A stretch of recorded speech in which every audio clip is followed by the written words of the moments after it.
Olá, turma! Sejam bem-vindos a mais uma aula de Geografia com a professora Cássia. E hoje vamos dar sequência à nossa apostila número 3, ok? E o tema de nossa aula hoje é União Europeia, tá? Pega aí a sua caneta, vamos anotar, porque é muito importante e cai muito em vestibulares, Enem e assim por diante. Aqui você deve lembrar de um passado muito triste, né? De guerras, não só da Europa, né? Mas para toda a humanidade, né? A Segunda Guerra Mundial e seus efeitos, né? Bom, vamos pensar que a Europa foi o principal palco da Segunda Guerra Mundial e o continente sai muito destruído, muito acabado em relação à sua estrutura social, econômica, tá? A Europa, logo após a Segunda Guerra Mundial, 1945, começa a pensar em possíveis estratégias de reconstrução. E aí surge o que hoje chamamos de União Europeia, uma união entre os países do continente para reconstruir a economia, a política e a moral, né?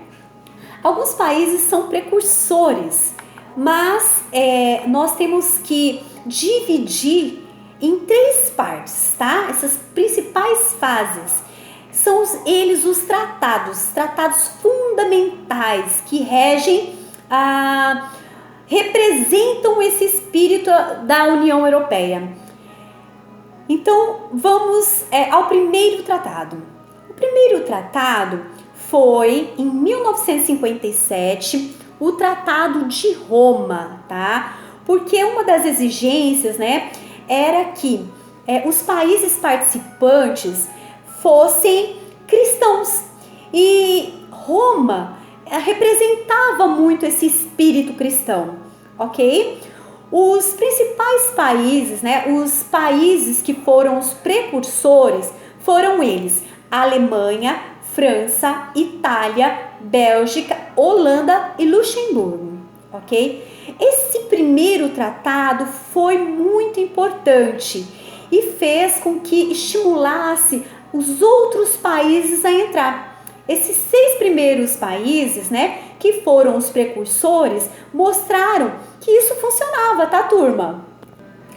Nesse momento, não foi ainda criado o nome União Europeia, tá?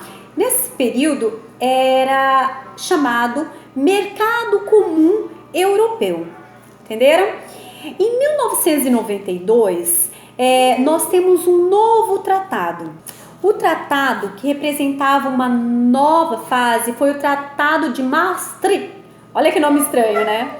Mas por que essa cidade, essa palavra? Você percebe pela fonética que não é um nome que lembra a língua inglesa, tá? Ou português, francesa. É uma cidade da Holanda.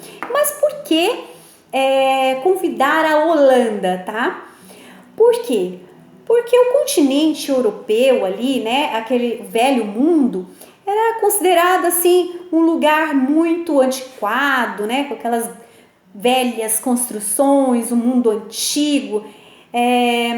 E eles queriam colocar uma nova imagem, né?